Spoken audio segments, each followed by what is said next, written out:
नमस्कार जोहार सभी दोस्तों का स्वागत है आप सबका परीक्षा साथी में। एग्ज़ामिनेशन डेट्स जैसे ही अनाउंस किए गए हैं उसके बाद ये 3 क्वेरीज हैं जो बहुत सारे दोस्त लगातार पूछ रहे हैं कि क्या एग्ज़ामिनेशन हो सकेगा। और कारण क्या बता रहे हैं कि लोकसभा का इलेक्शन होना है, आचार संहिता लगेगी, ईडी का केस चल रहा है। ये बहुत बहुत कॉमन क्वेश्चन है जो लगातार छात्र पूछ रहे हैं। ठीक है, तो मैं आपको इन तीनों के बारे में बताऊंगा। उसके बाद आपको खुद से डिसाइड करना है कि आपको क्या करना है, क्योंकि लाइफ आपकी है। अगर आप अपने लाइफ के लिए कुछ अच्छा निर्णय लेंगे तो उसका परिणाम भी आप ही भुगतेंगे। ठीक है, अगर कुछ अच्छा होगा तो आपके लिए होगा, बुरा होगा तो वो भी आपके लिए ही होगा। तो इसीलिए आप लोग बहुत वाइजली कोई भी डिसीजन लें। नेक्स्ट पार्ट में हम लोग बीएसएससी इंटर लेवल वैकेंसी के ऊपर भी चर्चा करेंगे। इस वैकेंसी को आपको क्यों फिल करना चाहिए, तमाम डिटेल्स मैं आपको बताऊंगा। जिनको कन्फ्यूजन है वो लोग वीडियो अंत तक ज़रूर देखें। ठीक है, बाकी जो लोग नए हैं आप लोग सब्सक्राइब करिएगा, बेल आइकन दबाइएगा ताकि आगे भी आपको वीडियोस की नोटिफिकेशन मिले। अब सबसे पहले बात कर लेते हैं लोकसभा इलेक्शन की। ठीक है, डेट्स बहुत सारे लोगों को पता नहीं है, खुद ही कुछ भी डेट्स मान लेते हैं, एज्यूम कर लेते हैं। लोकसभा का इलेक्शन जो होना है वो आपका अप्रैल मई में होगा। ठीक है, अप्रैल मई में। बहुत सारे लोग बता रहे हैं कि इसकी तैयारी दिसंबर से स्टार्ट हो जाएगी, जो कि सही है। तैयारियां डेफिनेटली दिसंबर से स्टार्ट हो जाएंगी। पॉलिटिकल पार्टीज़ रैली करेंगी, बहुत सारी रैलीज करेंगी। और रैलियों में क्या होता है, जो भी सरकारें होती है वो अपने कामों को गिनाती है। ठीक है, कि हमने ये कर दिया, हमने वो कर दिया, दोबारा हमें मौका दीजिए। ठीक है, ऐसा नहीं होता है कि चुनावों की तैयारी जब होती है तो राज्य में लॉकडाउन लग जाता है, सारे काम बंद हो जाएंगे, कोई विभाग कोई काम नहीं करेगा। ऐसा नहीं होता है, काम भी अपने स्तर पर होता रहता है। ठीक है, तो इसका तैयारियों का एग्ज़ामिनेशन पे कोई असर नहीं पड़ने वाला है। अगर आप ऐसा सोच रहे हैं कि लोकसभा चुनाव की तैयारियों की वजह से एग्ज़ाम नहीं होगा तो आप बेवकूफ़ हैं। ठीक है, ऐसा बिल्कुल भी नहीं सोचना है। एग्ज़ामिनेशन पे इसका कोई असर नहीं होगा। और एग्ज़ामिनेशन क्यों होगा, क्योंकि ये बहुत मोस्ट अवेटेड एग्ज़ामिनेशन है। 2015 से ये अटका हुआ है।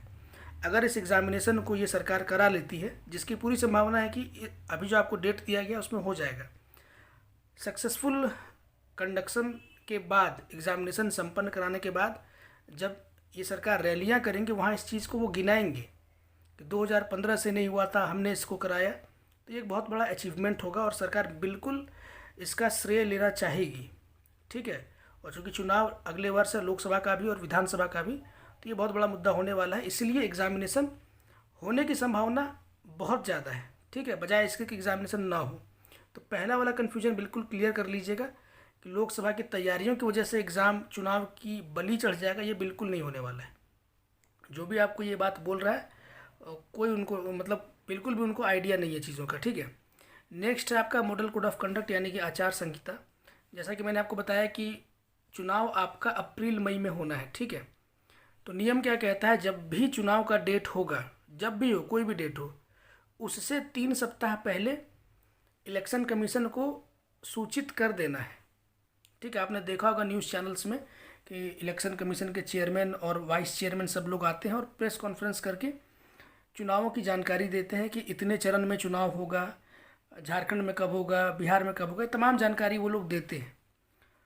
जब वो लोग डेट अनाउंस करेंगे उस समय से आचार संहिता लग जाता है। और इसके लिए नियम क्या है, 3 वीक, विदिन 3 वीक्स या 3 वीक पहले आपको इन्फॉर्म कर देना है। ऐसा नहीं होता है कि चुनाव अगर अप्रैल में होना है, अप्रैल में अगर चुनाव स्टार्ट होगा तो जनवरी में ही मॉडल कोड ऑफ कंडक्ट लग जाएगा। इतना लंबा समय के लिए मॉडल कोड ऑफ कंडक्ट नहीं लगता है। ठीक है, 3 सप्ताह मैक्सिमम टाइम होता है। ठीक है, तो ये भी आप लोग अपने दिमाग से बिल्कुल निकाल दें कि दिसंबर में मॉडल कोड ऑफ कंडक्ट लगेगा, बिल्कुल नहीं। ना दिसंबर, ना जनवरी, ना फरवरी, ना मार्च, होगा भी तो अप्रैल में। ठीक है, और अगर आचार संहिता लग भी जाता तो इस एग्ज़ामिनेशन पे इसका कोई प्रभाव नहीं पड़ता। जो नोटिफिकेशन रिलीज़ हो चुका है वो सारे एग्जामिनेशन हो सकते हैं, उस पर कोई प्रभाव नहीं पड़ेगा, कोई नया नोटिफिकेशन नहीं आता है। और ये बेसिक बातें आप लोग भी जानते होंगे। अब तीसरा जो केस है, ईडी वाला केस की जो लोग चर्चा कर रहे हैं कि अगर अरेस्ट हो गए तो क्या होगा। पहली बात तो दूर दूर तक कोई संभावना नहीं है कि अरेस्ट होंगे। मुख्यमंत्री है, कोई आम आदमी नहीं है। ठीक है, दूसरी बात ट्राइबल फेस है, एक बहुत ही गलत मैसेज जाएगा लोगों में क्योंकि बहुत सारे लोगों पर ईडी का कार्रवाई चल रहा है, लालू प्रसाद यादव जी पे चल रहा है, तमाम लोगों पे चल रहा है।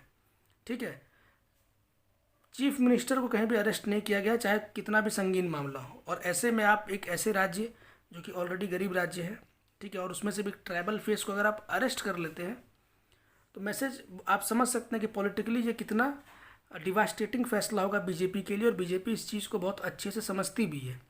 तो इतना बड़ा ब्लंडर बीजेपी कभी नहीं करने वाली है। ठीक है, और इस बात को हेमंत सोरेन जी भी समझ रहे हैं, इसीलिए आपको इस तरीके का रुख देखने को मिल रहा है। तो जिनके मन में ये कन्फ्यूजन है कि अरेस्ट हो जाएंगे तो फिर क्या होगा, होने वाला नहीं है, अरेस्ट नहीं होने वाले हैं, उसके लिए आप लोग निश्चिंत रहें। अब इसमें से भी कुछ लोग बोलेंगे अगर हो गए अरेस्ट तो फिर क्या होगा।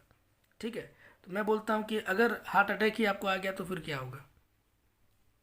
16 दिसंबर का जो डेट है उस दिन भूकंप आ गया तो क्या होगा। तो फिर ये सारे हाइपोथेटिकल क्वेश्चन हैं, होने का कुछ भी हो सकता है। ठीक है, तैयारी करिए, बहुत ज़्यादा इधर उधर नहीं करना है। जो भी समय मिला है बहुत सारी चीज़ें आपने ऑलरेडी कंप्लीट कर ली है। ठीक है, तो और थोड़ा डेप्थ में पढ़ लीजिए।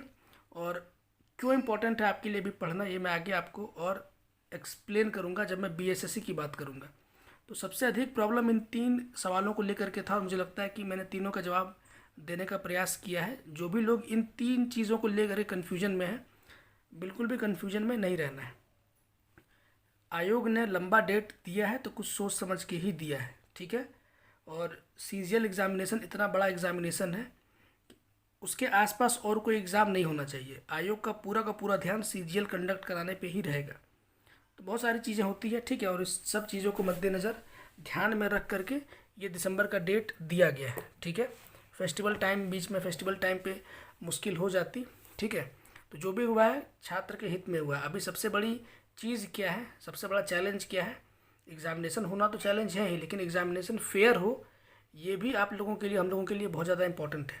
और इसके लिए सरकार बिल्कुल प्रयास कर रही है। ठीक है, तो डेट्स को लेकर के बहुत ज़्यादा नेगेटिव नहीं होना है। पहले जो भी ट्रैक रिकॉर्ड रहा है जेएसएससी का, बिल्कुल चिंताजनक है। ठीक है, लेकिन इस बार जो डेट दिया गया है आप लोग इसे भरोसा करें, दिसंबर का डेट मान करके तैयारी करें। ठीक है, इन 3 चीज़ को लेकर के बिल्कुल भी एग्ज़ाम में कोई असर नहीं पड़ने वाला है। अब देखिए, बहुत सारे दोस्त हैं जो बिहार सीजीएल की वैकेंसी को भी अप्लाई करेंगे, और 100% करना चाहिए। जितने भी झारखंडी हैं, मैं तो आप सबको सजेस्ट करूंगा, स्ट्रांगली रिकमेंड करूंगा। देखिए, बहुत बड़ी वैकेंसी है, 11,000 के आसपास वैकेंसी है, और कुछ हज़ार वैकेंसी और ऐड हो गई है। इसमें ध्यान देने वाली बात क्या है कि 11 नवंबर लास्ट डेट है। बहुत सारे लोग क्या होता है कि इतना ज़्यादा रिलैक्स हो जाते हैं, भरना है लेकिन डेट्स नहीं देखते हैं, और फिर डेट निकल जाता है, बाद में पछताते हैं। इंटरमीडिएट लेवल है, मैक्सिमम एज लिमिट जो मेल कैंडिडेट्स के लिए 37 ईयर्स है। ठीक है, तो बिल्कुल अप्लाई करना चाहिए। और सिलेबस सबसे इम्पोर्टेंट इसमें क्या है कि सिलेबस जो इसमें दिया गया है, मैं इसी को ध्यान में रखते हुए बोल रहा हूँ कि आपको अप्लाई करना चाहिए। इसमें जीएस आपसे पूछा जाएगा। ठीक है, और 50 क्वेश्चन होगा जीएस का। रीजनिंग आपसे पूछा जाएगा, रीजनिंग के 50 सवाल। ठीक है, मैथमेटिक्स में 25 सवाल, और साइंस में 25 सवाल। और ये तमाम चीज़ें आप लोग जेएसएससी के लिए पढ़ेंगे, एक भी चीज़ नई नहीं है। ठीक है, बिहार स्पेसिफिक बहुत कम क्वेश्चन, 2 से 3 क्वेश्चन हो सकता है पूछा जाए, संभावनाएं कम है। ठीक है, तो ये बिल्कुल, ये जो सिलेबस है ये आप सीजीएल के लिए भी आप प्रिपेयर करिएगा, आप जेपीएससी के लिए भी प्रिपेयर करिएगा। तो सेम चीज़ अगर पढ़ रहे हैं और सेम पैटर्न एग्जामिनेशन का है तो अप्लाई क्यों नहीं करेंगे, इसको ज़रूर आप लोग अप्लाई करिए। यहाँ पे एक चीज़ और क्या है कि पीटी प्लस मेंस होगा, पीटी भी होगा और उसके बाद मेंस भी इसमें होगा। और मेंस में सिलेबस आपका क्या है, एक्स्ट्रा आपको हिंदी पढ़ना है, बाकी वही मैथ साइंस जीएस है, रीजनिंग है, एक्स्ट्रा में आपको हिंदी दे दिया गया है। और हिंदी आपको दिक्कत क्यों नहीं होगा, क्योंकि आप सब ने लैंग्वेज पेपर रखा हुआ है, मैक्सिमम लोगों ने नागपुरी और खोट्ठा रखा हुआ है। यहाँ पर आप लोग ग्रामर पढ़ेंगे। ठीक है, और जब आप ग्रामर पढ़ेंगे डेफिनेटली आप लोग काल, समास, कारक वगैरह सारा चीज़ पढ़ेंगे ही।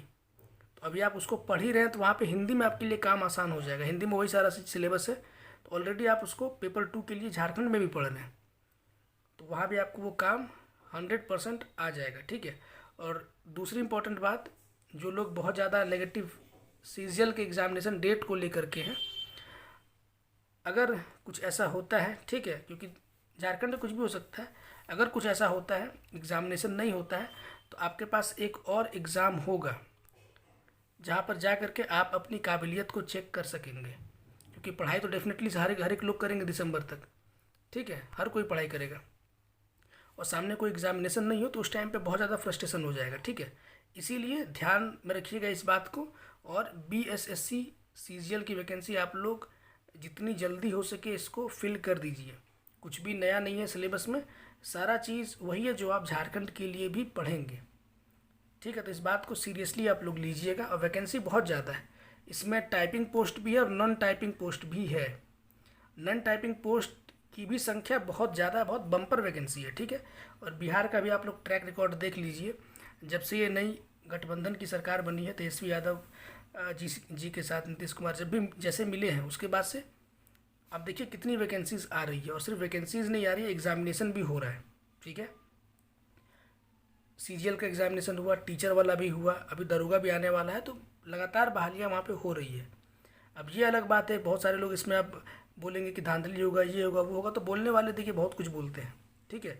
ध्यान नहीं देना, आपका काम है पढ़ना है और फिर एग्ज़ाम दीजिए, नसीब में होगा तो मिल जाएगा, नहीं होगा तो नहीं मिलेगा, सिंपल सी बात है, ठीक है। लेकिन जिनकी तैयारी ठीक ठाक है आप लोग ज़रूर अप्लाई करिए। बहुत सारे लोग बोलते हैं 10% ही वहाँ पे अलाउ किया गया, तो ये सब बेवकूफ़ों वाली बात है। जिनको कुछ भी नहीं पता वो लोग ऐसी बातें बोलते हैं, ऐसा कुछ नहीं है। 40% है, ठीक है, बाहरियों के लिए और प्लस वहाँ के जनरल्स के लिए। अगर कोई बिहार का जनरल कैटेगरी का कैंडिडेट है, वो जितना एलिजिबल है उतना आप भी एलिजिबल है अदर स्टेट वाले। तो 40% में ही आप लोग फाइट करेंगे, ये आपको पता होना चाहिए बस, ठीक है। बिल्कुल आप लोग इसको अप्लाई करिए, बहुत अच्छी वैकेंसी है, बम्पर वैकेंसी है। बाकी CGL को लेकर के तैयारी आप लोग को अपना, अब तैयारी क्या, आप लोग टेस्ट सीरीज़ वगैरह देते रहिए। तैयारी तो बहुत सारे लोगों का हो चुका है, फिर भी आपको लगता है कुछ सेक्शन अगर छूटा हुआ है, कहीं कुछ बचा हुआ, तो उसको और डेप्थ में पढ़िए। आने वाले टाइम पे हो सकता है कि 1-2 महीने में हो सकता है कि JPSC की भी वैकेंसी आ जाए, ठीक है। और JPSC भी एग्ज़ाम आपका हो सकता है कि आपको जनवरी लास्ट तक JPSC PT देने का मौका भी मिल जाए। झारखंड है, कुछ भी हो सकता है। जब भी आप एग्ज़ाम देना स्टार्ट करेंगे, लगातार 1-2 एग्ज़ाम देंगे यहाँ पर, ठीक है। आने वाले टाइम पे चुनाव भी है, और याद रखिएगा रैलियों में मुख्यमंत्री को इन कामों को गिनाना भी है कि उन्होंने ये सारे काम किए हैं, ठीक है। तो बहुत ज़्यादा नेगेटिव नहीं होना इस डेट को लेकर के। इस डेट में आपका एग्जामिनेशन बहुत चांस है कि हो जाएगा इस बार, ठीक है। लंबा डेट इसीलिए दिया गया है ताकि आयोग इसकी तैयारी बहुत अच्छे तरीके से कर ले। बाकी मैंने स्टार्टिंग में ही बोला कि लाइफ आपकी है, आप खुद के लिए डिसीजन लीजिए, आपको क्या करना नहीं करना है, ठीक है। इतने कैपेबल आप लोग भी अपने स्तर पर हैं, ठीक है। बाकी कमेंट करिए कि आप क्या सोच रहे हो, और आप ये भी कमेंट करें कि आप में से कितने लोग बिहार इंटरमीडिएट वाला वैकेंसी को फिल करेंगे, ठीक है। आप लोग कमेंट करके मुझे इन्फॉर्म करिएगा। मिलते हैं किसी और वीडियो में, तब तक के लिए टेक केयर, गुड बाय।